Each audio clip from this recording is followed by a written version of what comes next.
kung may totoo lang maski isa, I will hang myself in front of you. You can summon, I will sign a waiver, all banks, pati yung World Bank ng Amerika. Kung may isang totoo lang nakiting, I will resign and I will ask my daughter to resign and everybody in the family. That is my guarantee. And I will hang myself.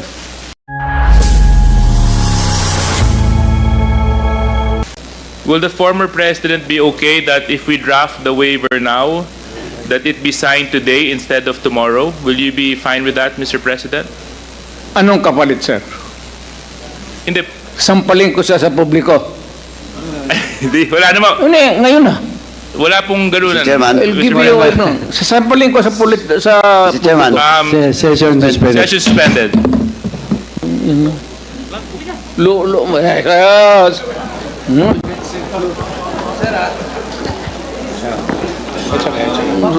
Sabi. Order, please. Order. Sige, go ahead, Mr. Trillanes. So, ito po ang sige, doon po sa mga unang slides muna. Ayan. So, ito po yung mga bank accounts na nakalap ko po ito noong 2016. Tapos, ito po ay na-validate na ng Ombudsman na kaparehas nga nung naisumite ng AMLAC sa kanila. Kaya, ano po tayo, kumpiyansa po tayo sa provenance nitong dokumentong ito. So, sige po, next slide. Ito po yung mga iba't ibang mga pumasok na pagkapirahan kay accounts ni Duterte. Tapos, sige po, next slide. Ayan. So, ang total po ng mga credits na pumasok ay 2.4 billion, no? Ngayon, kung ano talaga yung actual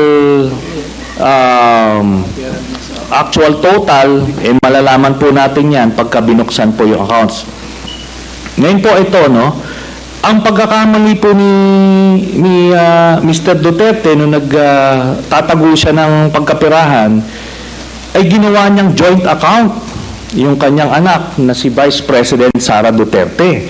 Kaya ito po ay alam po naman natin na exempted sa bank secrecy law ang impeachment. So lalabas po yan lahat. Sige po, may physical na checks, no? Pero after that, ang mga deposito diretso na sa account. So wala nang paper trail. Pero makikita natin dito yung pattern po, Mr. Chairman. Nagdidibidendo yung drug lord doon sa pamilya nila Duterte tuwing October at April, no? Kaya sunod-sunod po yan. And by the way, makikita po natin si Vice President Sara, meron po siyang 2 checking in-encash dyan under her name, manager's checks. Tapos ito po ay while she was mayor, no? Kaya yan ay direct bribery, no? Tapos proceeds of the illegal drug trade.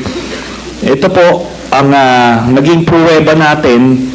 Kaya nung cross match po namin yung dokumento na kuha namin at dito sa mga personalidad na minention po ni Arturo Las Cañas, na-confirm namin yung kanyang istorya. Nakita niyo po dyan, si Duterte, pareha sila ng amount na in-encash, no? Tapos, itong mga anak, sila Baste Duterte, ayan po, tagte 10 million every 6 months. Kay Pulong Duterte, meron din. Ngayon po, lahat ito ay hawak yan ng mga bangko mismo. Meron silang physical copy, meron silang soft copy netong mga sinasabi na ito. Kaya hindi po yan pwedeng i-deny lang kasi alam naman natin yung mga estilo ni Duterte, mag-a-admit konti pero magde-deny to confuse everyone. Pero ito po yung smoking gun, Mr. Chairman. So, yan po, we conclude we concluded na peke talaga ito. Ginagawa niya yung war on drugs para proteksyonan niya yung sindikato niya na sina Michael Yang, Sammy Uy at Charlie Tan. So, kaya po nung sa Davao pa lang pinapatay po nila yung kompetensya. Tapos nung sila na ang presidente, ginawa nilang National Death Squad, ano, yung nangyari. Tapos si Leonardo nga po yung ginawa niyang point person. Tapos yung drug list na sinasabi ni Duterte, merong legitimate mga personalities doon, galing doon sa mga iba't ibang ahensya. Pero pag may kailangan silang isingit na mga kalaban nila sa drug business, sinisingit po nila doon. Kaya nga may mga tinutumba na mga involved din sa illegal drugs kasi kompetensya nila yon sa distribution. Kaya yan po lahat na yan ay napagtagpi-tagpi namin. So, kaya that would explain kung bakit protektado si Michael Yang kahit na may report itong si Colonel Asierto. Tapos hindi lang po yan, nung nilabas po yung report na yon, sa sobrang pagproteksyon nila kay Michael Yang, yung mismong gumawa ng investigasyon, yun yung gustong ipapatay at sinampahan ng kaliwat kanang kaso. Kaya makita natin dun sa mga drug lord na hindi kasabwat sa sindikato ni Duterte, ano siya, porsigido siyang patayin, pero doon sa kanilang grupo, itong mga ito na mention, Michael Yang, Charlie Tan at Sammy Uy, protektado hanggang ngayon. Ni nga yung PDEA director ni Duterte na si Wilkins Villanueva, ni hindi nga masama sa drug list hanggang after noong 2022 si Michael Yang. Yun po ang dahilan kasi binilin po sa kanya yan ni Duterte. Salamat po. Mr. Chair, Yeah, please proceed, Congressman Teves. may I Mr. ask Chairman. the former President kung alam niyo po ba na kinasuhan po ni former Senator Trillanes sina Congressman Paulo Duterte, Attorney Mans Carpio for drug smuggling? Hindi ho. Pero kung totoong drug smuggling man sila, they should be prosecuted in court. And if convicted, they should serve sentence in jail. Hindi ko pipigilan yan. Kung totoo. Ngayon, yung narration dito ni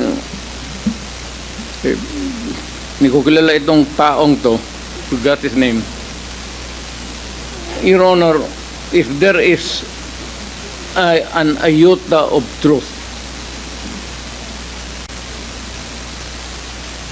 ayuta lang, baski konti lang, you can find out, may nilagay siya ng records. Now, I'm willing to execute an affidavit or kayo na lang to summon the banks pursuant to my waiver. Kung may totoo lang baski isa, I will hang myself in front of you. You can summon, I will sign a waiver, all banks. Pati yung World Bank ng Amerika. Kung may isang totoo lang nakiting, I will resign and I will ask my daughter to resign and everybody in the family. That is my guarantee. And I will hang myself. Mr. President, Yes, Your Honor. Nalilito na ako kung anong sabihin ko. Pero sabi ko kung if I'm lying or if my statements are falsely stated, or if there is an iota of magbigti ako. So, in the same manner na kung magbigti ako si Trillanes, dapat magsabay rin sa akin. Okay, duly noted of your thoughts, Mr. President. Former Senator Trillanes, you're recognized. Maraming salamat, Mr. Chairman. Ito pong dokumentong ito po yung naging basis ko nung plunder case na final ko kay Duterte noong 2016. At ito po ay inimbestigahan ng Ombudsman at ang Deputy Ombudsman Arthur Carandang, and I think the Quadcom can invite him. Siya ang nag-conduct ng investigation. Humingi siya ng dokumento sa AMLAC at kinonfirm niya. And because of that, tinanggal ni Duterte si Deputy Ombudsman. Now, aside from that, so pwede natin, suggested by Chairman Paduano, na yung AMLAC mismo, unless, since hindi naman na siya incumbent, pwedeng ma-access yun with the waiver. Pero we've been there before. Nagsabi na yan siya na magbibigay siya ng waiver. Puro bluff yan. Pero hindi, kaya nga mas maganda kung ma-draft na po natin yan ngayon para papirmahan niya yan dito, no? Para wala nang alibay. Pero ito po, I'll be presenting later on, Mr. Chairman, a video of his actual admission of these accounts. No? So, ito naman pong mga cheque na in-encash, in-extract lang namin from that long list. Mga managers checks po yan, hindi nawawala sa system po yan. And later on, exempted sa impeachment cases, kaya pwede po lumabas yan, ipepresenta po yan. That's the smoking gun ng proceeds of the illegal drug trade ng Duterte crime family. Salamat po, Chairman. Thank you very much, Sir, former I have to Senator respond Trillanes. to it. This Former guy President, is with all due respect, I'll have to follow the rules. Yeah. I will give you time later, Mr. President. I will give you time later. Just so that we can put to rest this issue of waivers, because it's been going back and forth. Will the former president be okay that if we draft the waiver now, that it be signed today instead of tomorrow? Will you be fine with that, Mr. President? Anong kapalit, sir? Hindi. Sampalin ko siya sa publiko. Hindi. Wala naman. Ngayon na. Wala pong ganunan. Mr. Chairman. I'll give you sasampalin ko sa Mr. Chairman. Session suspended.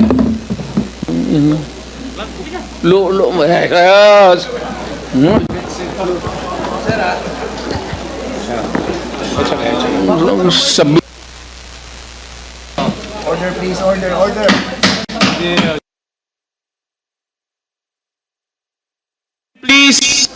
Please observe proper decorum.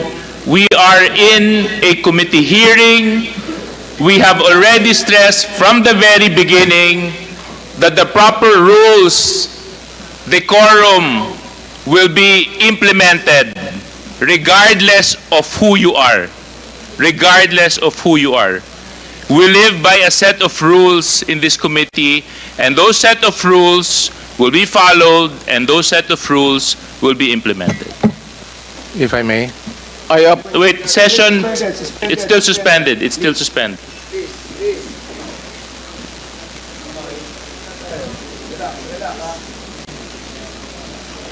Just so that we can put to rest this issue of waivers, because it's been going back and forth.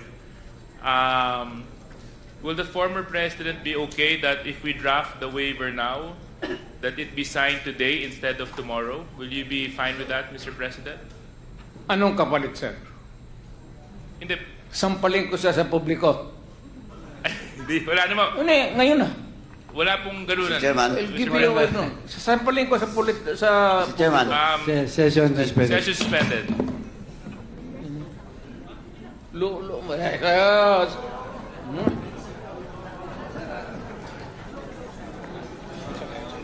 Sabi